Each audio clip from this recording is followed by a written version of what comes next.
I am also the fiance and the mother of Justin Tigan's now 14-year-old son. I stand here today in solidarity with Katie Wright, the mother of Daunte Wright.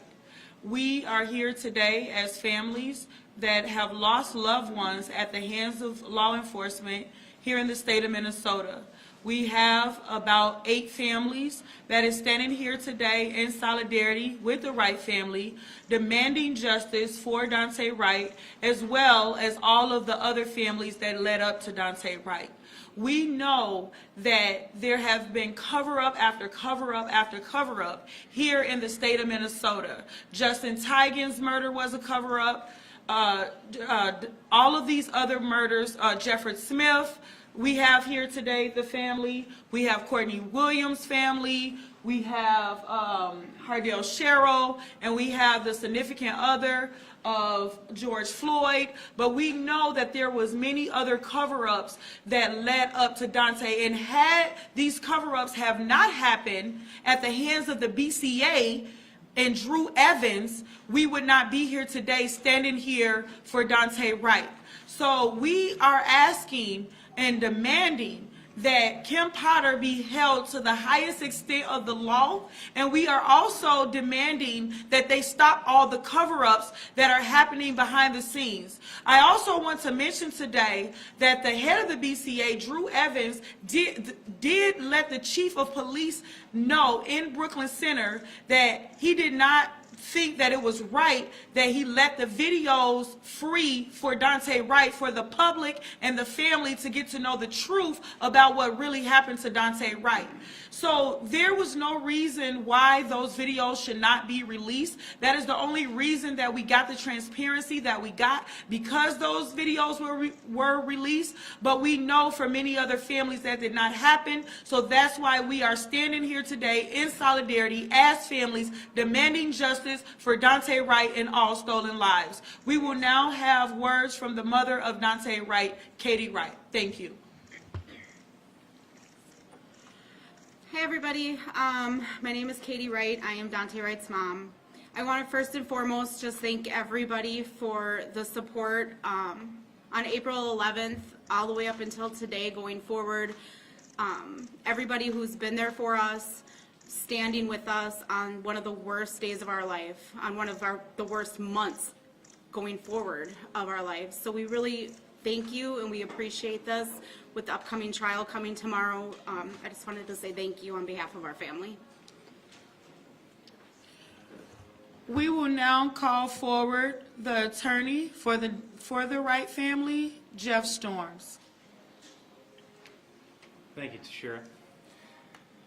You know, we all thought it was really important to be here today because of the history in this state of not holding officers accountable. Individuals who would come to my office, folks like the folks who are standing up here today, one of the first things I would often tell them is, don't hold out hope that there's going to be a criminal prosecution, because criminal justice just wasn't something that families ever saw in this state. Just to have this trial is an extraordinary amount, or an extraordinary step towards justice that so many of these other grieving families have never experienced.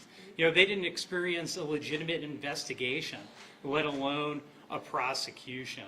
And I know Tashira mentioned a number of the families who are up here with us today. I have families in my own past that I've worked with, such as the family of David Smith. And David died in Minneapolis in almost an identical way to George Floyd, and his death was supposed to stop what happened to George. And there was no real investigation into the officers in that case. And I talk to that family all the time, and I think what's really hard for anyone in the public to grasp is just the deep level of grieving and trauma continues to pour upon these families when they know there wasn't at least a legitimate investigation and legitimate attempts towards justice for their loved one. So we are very appreciative, but this is only a first step, the prosecution. We now need a conviction. And Minnesota is going to be tested with respect to its values and ethics. You know, a couple of years ago, we had a black officer who killed a white woman, and he was held greatly accountable when he said he shot someone and it was an accident. Now we're going to be faced with very similar circumstances, and the question is, are we prepared to hold a white officer accountable for killing a young black man when he says, or when she says it was an accident, which obviously we dispute, and the Attorney General's office has done an excellent job of laying out why this is not some mere accident. So we're going to learn a lot about ourselves. We're going to watch jury selection and see, do the defendants do what we saw in the Ahmaud Arbery trial? Are they going to try to have the whitest jury possible? But even if that's the case, if there is a white jury, is a Minnesota white jury prepared to hold a white officer accountable and under these circumstances? It's going to tell a lot of us about where we stand as a state. But what you're staring at is a lot of really, really important history, which is why I thought it was important to be here, because the fight that these families have had to get any level of justice and accountability has helped us move the ball forward even further. We've now had the conviction of Derek Chauvin. We're going to have a prosecution in this case. And I just think everyone can't discount how important the work of all these families behind us have helped everyone get to that point. So we thank you all for being here today. And I do just want to point out, if there are questions at the end, you know, Katie is a fact witness in the trial, so she's not going to be doing any Q&A. If there are questions, I'll do my best to try to answer them at the end, but we'd ask you to respect the fact that, you know, Katie very much wants to maintain the integrity of the criminal process. Thank you. We will now call forward some of the families that are here to stand in solidarity with Katie to demand justice for Daunte Wright. I will call forward the mother of Courtney Williams, Tahisha Williams. Hello. My son was killed by the Minneapolis Police Department 17 years ago, October 24th, 2004. No justice has been anything for me, but I come here today and stand in solidarity with Katie for everything and for everything that she's going through, I have been through. So, thank you.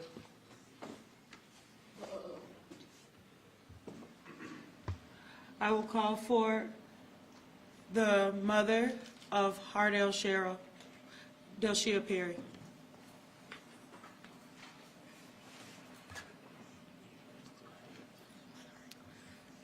Good afternoon, everybody.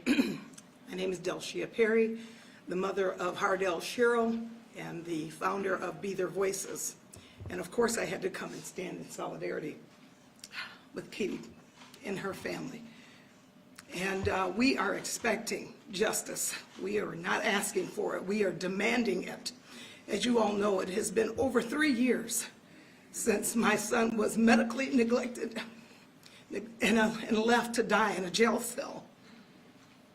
And we still are waiting for the FBI to come in and do whatever they need to do so that we can get the justice that we deserve.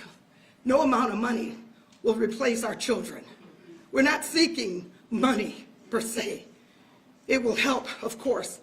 But what we really seek, outside of the fact that we know our children are gone and we'll never get them back, is that people be held accountable for their evil actions and the things that they think that they will continue to get away with. Enough is enough, and we demand justice in this case and all of our cases. Thank you so much. Thank you, Ms. Delshia.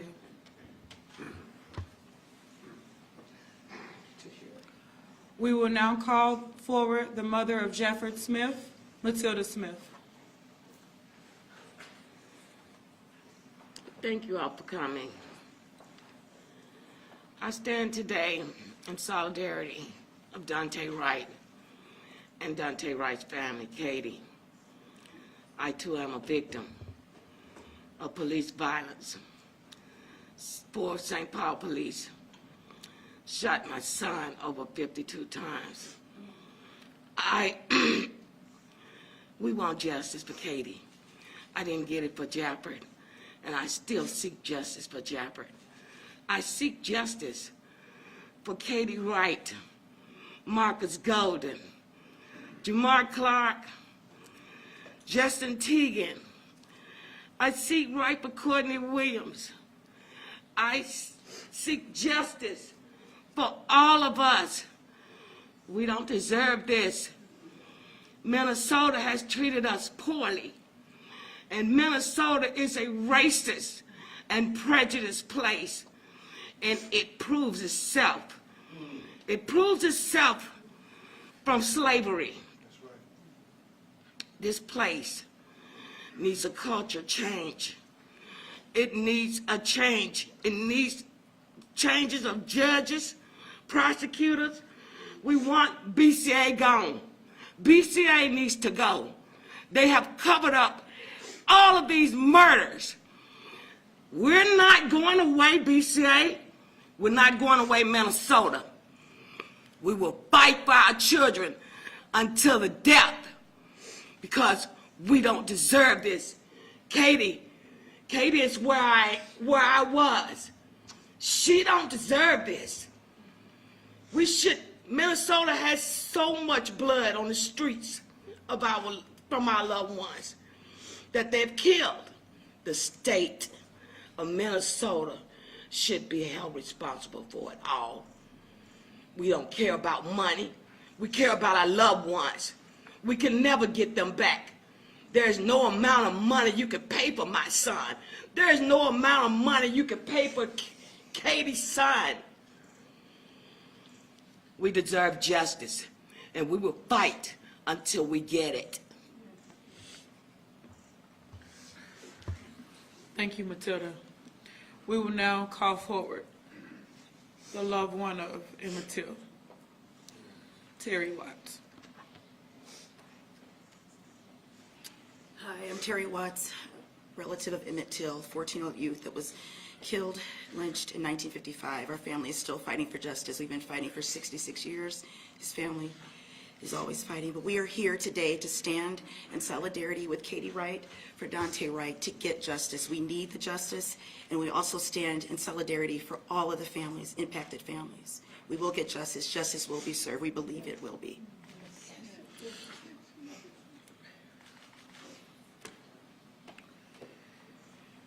We will now call forward the significant other of George Floyd, Courtney Ross. Thank you.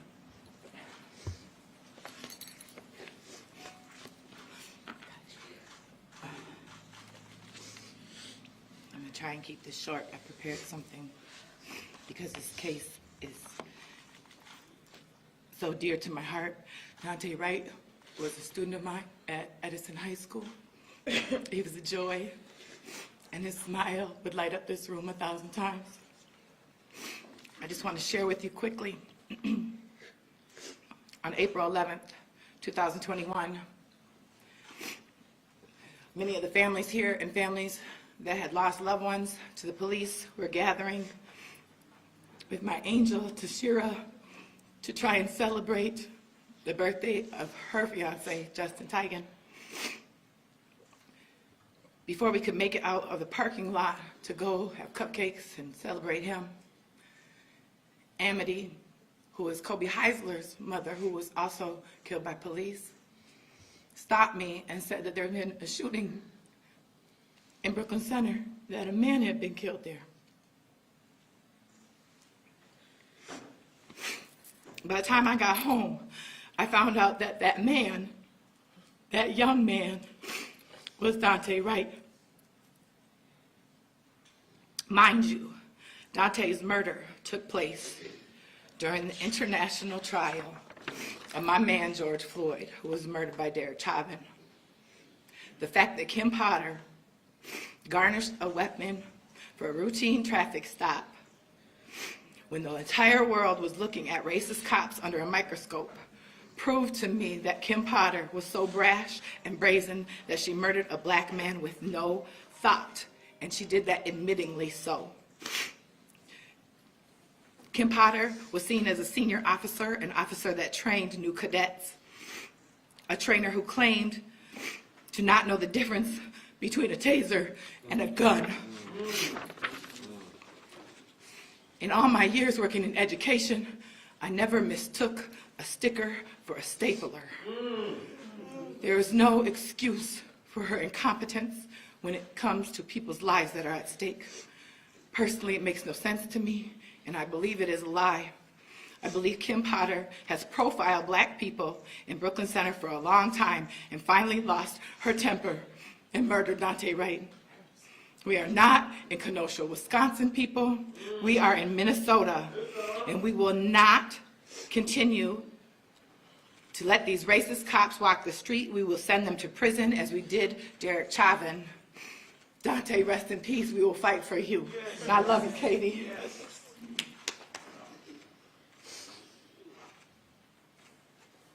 This is pain like no other, everyone.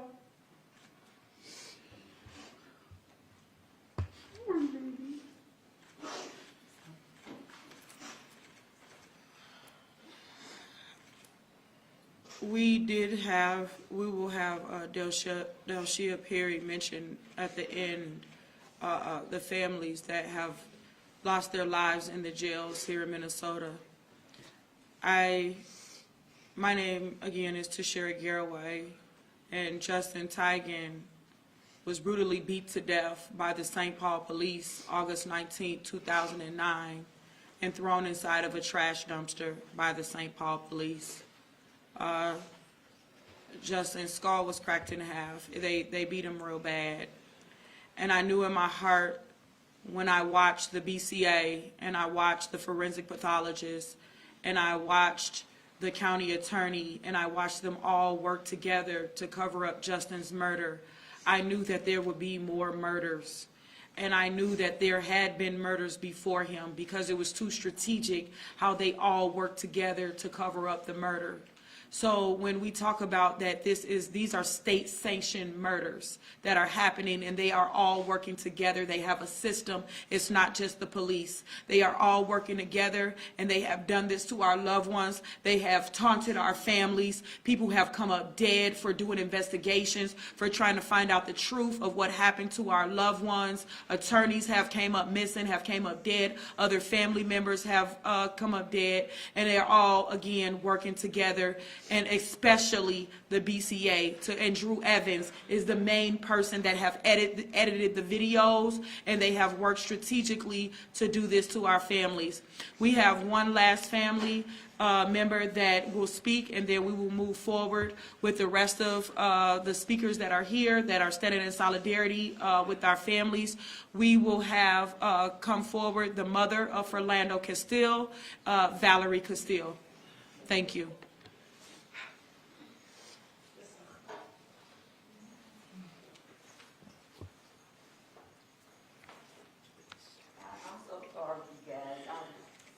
Let me just explain the way. Oh, Jesus. Oh, my God. Good morning, everyone.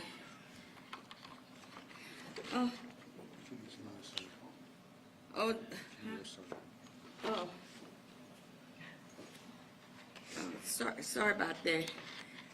It's been a rough 6 years, 5 years.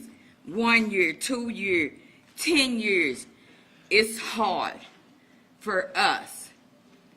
I was at home and you know, I was just so depressed. And I wasn't going to come. And God said, and the spirit of my son said, get up, jump in that shower and make it over there, because you have to be there to stand in unity and solidarity with the rest of the families. So I'm here today because we just really want this jury to use their independent thinking and stop thinking the way that everyone else thinks. They need to think independently and look at the laws. These laws made by man, they are flawed. Yes. They are flawed. There are some good laws and there are bad laws. If they don't stand with the greater good of the people and they don't align with God's laws, then these laws are not good laws. So we have to constantly look to our state representatives and our senators to make better laws that will protect everyone equally. Some of these laws, they work for certain people and then they don't work for everybody.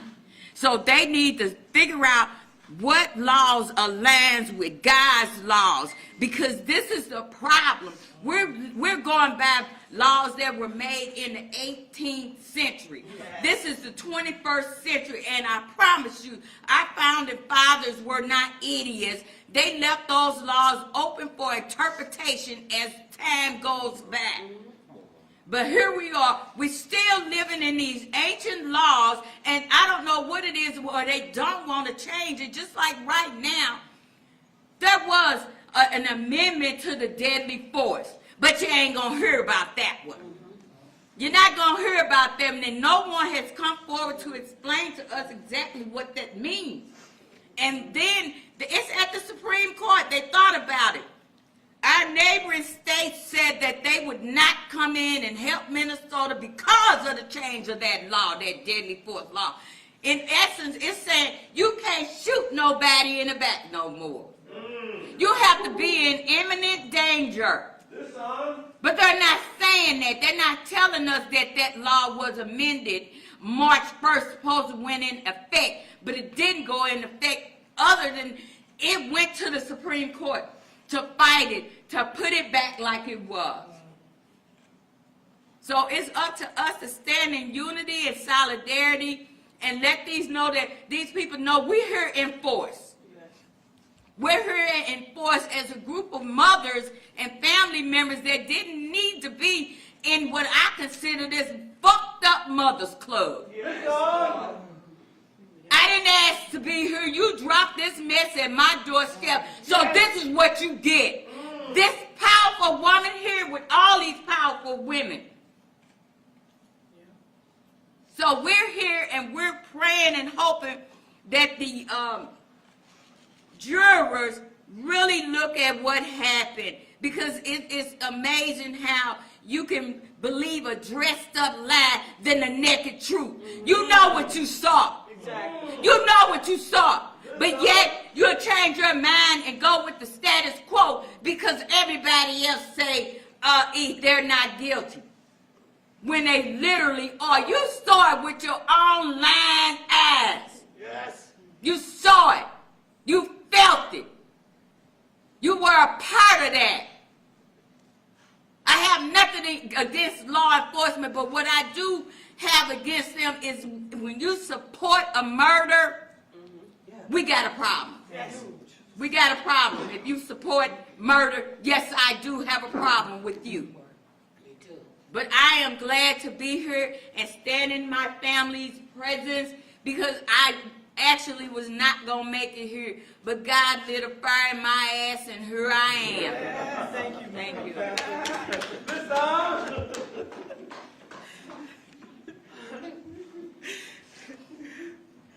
I needed that laugh. All right, so we will move forward with some of the people who have come strong. We have Representative John Thompson. We have John McCollum, President of Minnesota Justice Coalition. Trayhorn Cruz with Black Lives Matter Minnesota, and Simon, who is counsel for Bloomington, I believe. Richfield, sorry. So we will first call forward the president of Minnesota Justice Coalition, and that will be Justin McCollum. Thank you. Jonathan McCollum, sorry. Sorry, my brain is kind of... Sorry.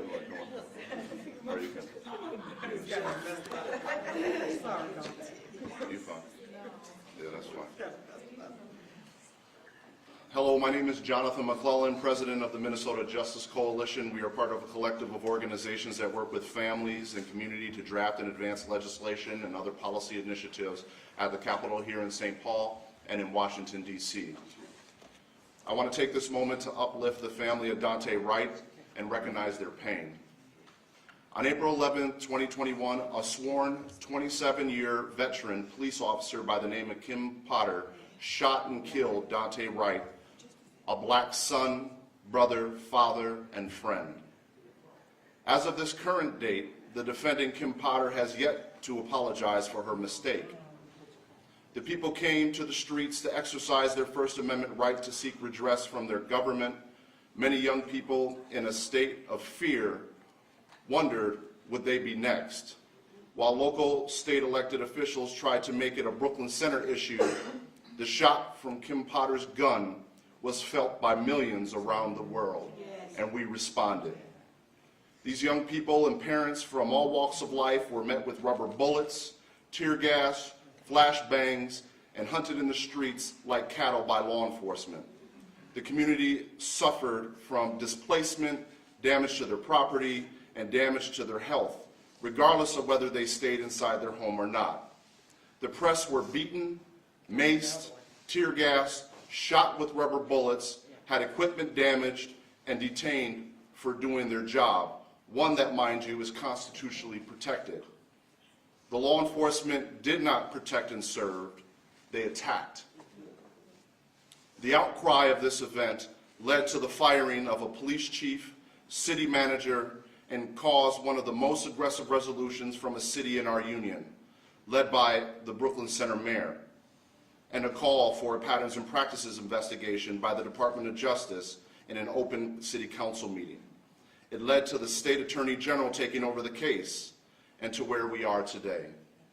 While law enforcement in Brooklyn Center publicly grieved the loss of Kim Potter from the profession, the family was grieving the loss of a child whose life was snuffed out by a veteran police officer. To add insult to injury, the defendant, Kim Potter, has never apologized to the family of Daunte Wright for her actions that killed their loved one. The defendant, Kim Potter, still enjoys a pension with raises every year courtesy of the taxpayer of the great state of Minnesota. She was allowed to go home every day. She was allowed to have Thanksgiving dinner with her family and share in the pleasantries of life. Daunte's family had an empty seat at the table. They weren't allowed to share in the pleasantries of life, the joy of being together during the holiday, playing games with family and friends, hugging and kissing each other, or holding your newborn child, because of the actions of defendant Kim Potter, who killed him with a bullet from her gun that she carried for 27 years. The Minnesota Justice Coalition stands with the family of Daunte Wright. We stand with the community.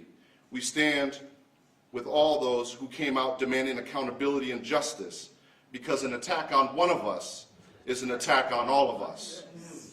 And we cannot be silent.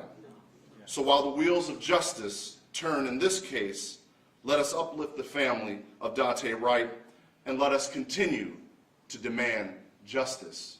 Thank you.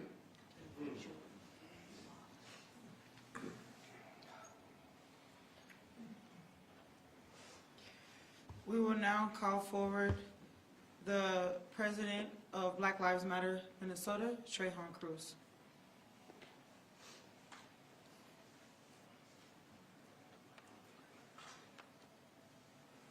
Good afternoon, ladies and gentlemen. BLM Minnesota stands in full solidarity with the family of Daunte Wright and demands that Kim Potter be prosecuted to the fullest extent of the law. We believe that what happened to Daunte Wright was murder. The founder of Brooklyn Center was a Klansman, and a lot of the early founders here in Minnesota were connected to slavery, and because of that, Minnesota owes a debt to its black residents, and part of that debt is to stop killing us, or what we call cessation, which means stop harming us or stop killing us socially, politically, and economically. These bills have been passed, like the Hardell-Sherrill Act, of the historic bill that has been passed in Brooklyn Center and the St. Paul Recovery Act, but those, we want justice, but our bills need to be funded correctly. And there's money from the federal government that has came to Minnesota to do that, like ARP funds. Kim Porter has been on the police force longer than Daunte Wright has been alive. Imagine how many times Kim Porter has pulled out her gun over the years, how many times she's been in target practice, how many times she's used her taser, and for her to pretend like she doesn't know the difference between a taser and a gun is a slap in the face to our community. Earlier, when protesters were doing a Lake Street Bridge shutdown, Jim Roth, the officer said, "Run them over, and I'll show you how to get away with it." So when we talk about the art of the cover-up, it's a cover-up. They'll say things like, "Oh, I thought the brake was the gas," or "I thought the gas was the brake," or "I thought my gun was a taser." These are lies that are taught to law enforcement over years. In the past, they were able to get away with it, but not nowadays, because the community is standing up and we're in solidarity with these families who have lost stolen lives. So we just want to see accountability for Kim Potter, and we want our children to stop being killed by law enforcement. Whether it's Adam Toledo, Ma'Khia Bryant, Daunte Wright. These are kids, and then kids are impacted by that. The child who, Darnella Frazier, was impacted by what happened to George Floyd. And there were also children there watching what happened to George Floyd. Daunte's Wright children will be impacted by it. His brother is impacted by it. Hardell Sherrill's children are impacted by this. Matilda Smith's family is impacted. Their children are impacted by police terror in America. So we want it to stop immediately, and we want to see Kim Potter. We expect nothing less than justice for Daunte Wright over these next 30 days. Thank you. We will now have Ms. Delshia Perry just say the few names of the people that died in the prisons, and then we will have a few more speakers and we will close out the press conference. Thank you, Tashir. I get so emotionally upset with what's been going on with all of our families that one of the reasons why I started Be Their Voices was because there were other families. Najah Khan Powell, who you may not know his story, but he died in the Hennepin County Jail. Did no wrong. He was sick and ended up being taken out of the hospital and brought into the custody of Hennepin County, where he died. He hung himself. And then you have Stephanie Bunker, Tony May Jr., Bruce Lundmark, who was another individual who they swiftly took out of Beltrami County Jail, where my son died 3 years ago, and took him to Clearwater, where they said they were overcrowded. The man died in booking. They didn't even get to finish booking him in. And that's why I fight. That's why I do what I do. And I thank God for Tashir, for the work that she's doing. And I saw that everybody was talking about police accountability, but I said, you know what, it's further than that. We need accountability throughout all forms of law enforcement. Everyone needs to be held accountable. And how many more mothers have to bury their children? Enough is enough. Thank you, Ms. Delshia. We will now call forward Representative John Thompson, who have stood in solidarity with all of our families and have gone through tremendous, horrendous harassment and everything else for standing with the community and what he believes and standing up for the lives of black men and all stolen lives. We will now call for Representative John Thompson. Thank you. Good afternoon, State Representative John Thompson, JOHN-THOMPSON. I'm standing here again in solidarity with another family, Katie Wright's family at this time. And as Courtney Ross mentioned, we were all celebrating the birthday of Tashir's husband, when someone walked right in the crowd as I had the microphone and said they've killed another man in Brooklyn Center. But before they said that, I said I'm not psychic another person will be killed this year by law enforcement. Let's be clear. Professionals are held to a higher standard. Teachers are held to a higher standard. Educators, definitely. Administrators are held to a higher standard. Lawyers are held to a higher standard. Doctors, airline pilots. Oh my God. Oh my God. Legislators. I know firsthand legislators are held to a higher standard. When are we going to hold law enforcement to that high standard that we claim should be, or do we just end the bar with me?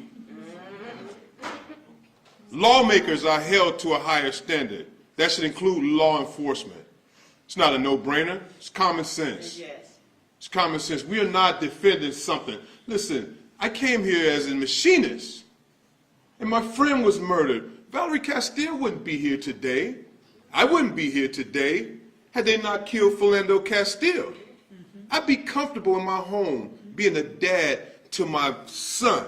I wouldn't be a legislator right now had they not killed my friend, right? See, I thought I could change the law by becoming a legislator, only to have the law attack me and tell me that I'm held to a higher standard. So where does the bar end at? Where does it end? Where is it? Does it stop with me? Does it stop with a black man who stands up and says he's sick and tired of standing in front of this microphone? You try to bury these murders, but you can't bury their mothers. You can't bury their mothers. And just like anything you try to bury in the dirt, a plant will come up. And here you see the fruit standing behind me. We're not going away. We're asking for accountability to be the standard here in Minnesota. We're asking also that 3 times, that's enough, 3 service complaints on any law enforcement officer, 3. You need to bring your behind off the streets and come on in and do a desk job, because 3 community members is enough. Not 50, 60 service complaints and no accountability. That is unacceptable here in the state where we claim to have one Minnesota. Okay. It's not one Minnesota. This is part of the divided states of America. Yes. And divided from reality. The reality is we keep losing young black men here in this state. And I'm not just going to say to law enforcement, because we lose young black men to gun violence in our community. And there's a reason. Attack the root problems.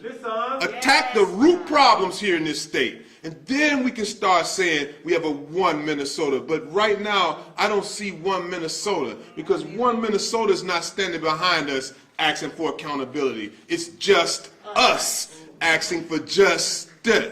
And this is the last piece. Because people want peace. Well, stop having these officers pull that peace out on us. And we'll give you peace in the streets. Right? We're living in a state where we can lock up 650-something people for protesting. But we can excuse bar owners for violating the governor's stay-at-home order. We can drop their charges. You can drop their charges, you can drop these protesters' charges also. Because we're not standing up asking for nothing less than what anybody else who've lost their loved ones asked for. I'm going to say thank you, and I will always stand in solidarity. I will always stand in solidarity with the people. I didn't do this for politics. I did this for the people. And as you can see, the people is who I'll stand with. Attack me all you want. But I'm not going nowhere until we get justice. Thank you so much. We will now call forward the city council member for Richfield, Simon Troutman. Thank you, Tashira. My name's Simon Troutman. I'm a Richfield City Council member and a board member with the Minnesota Justice Coalition. I'm also a candidate for the Hennepin County Attorney. And I'm also here as a father. I'm also here as someone who's on more than one occasion sat with fathers and mothers on the day that they lost their children. And the Bible talks about people hungering and thirsting for justice, and that they'll be blessed. And what we see right here is a hunger and a thirst for justice.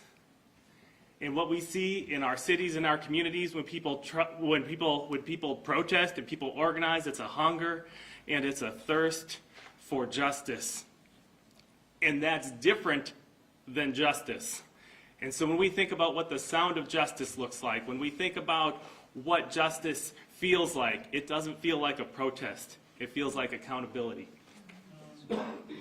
And when we think about what it means to be filled when you're hungering and thirsting for justice, it means, I think about what one of the best civil attorneys we have in the state, Jeff Storm, said. He's so effective at advocating for families. And what he said, and he used to say, he said, don't hope for an investigation. And that's because that's good legal advocacy, and he would do that investigation on his own without the help of the government. But what we're doing here, this is about truth, this is about power, but more than that right now, it's about hope. So that excellent lawyers don't manage their clients' expectations by saying you should not hope for an investigation. That's good legal advocacy, but that's not where we need to be as a community. So we're here for truth, we're here to rebalance power, but we're also here to extend hope beyond civil justice. We want criminal justice in our community. Thank you very much. I would ask that all of the mothers that are here come up closer, come in closer together. It was just something on my spirit. Take a look at all of us, and I'll step back. But these are the people that are affected when you murder in cold blood our people. You know, they seem to think that our black men don't have anybody that love them. Courtney had somebody, a mother that loved him. He didn't get a chance to have children. Philando had a mother that loved him. Justin had a mother and a fiance and a child that loved him. Katie loved Daunte. Jeffrey Smith's mother, Matilda, loved her son. George Floyd had someone and people that loved him. Hardell Sherrill and Cordell Handy and Marcus Golden and Kobe Heisler and Travis Jordan and all of these families that you don't hear about because they swept them under the rug. But we are saying no more that you will sweep us under the rug. No more that you will claim that it was an accident. We love the people that you stole from us. You stole them. The state of Minnesota stole our loved ones from us. We will not back down. We will not be quiet. We will not shut up. We will not sit here and let you do this and think that you're going to walk free. And to Drew Evans, you are a part of every last one of those murders. Every last one of them that got covered up. And you sit there and you taunt our families. This is the most inhumane behavior I have ever seen in the face in my life. The state of Minnesota, the light is on the state of Minnesota for a reason. It's not no reason at all. It's because it's too many bodies that led up to George Floyd and led up to Daunte Wright. Yes. We are not in the street pleading for justice for no reason. Every last one of you are going to get held accountable for what you've done to our families. Every last one of you. We will conclude the press conference for today. Does any of you guys have any questions?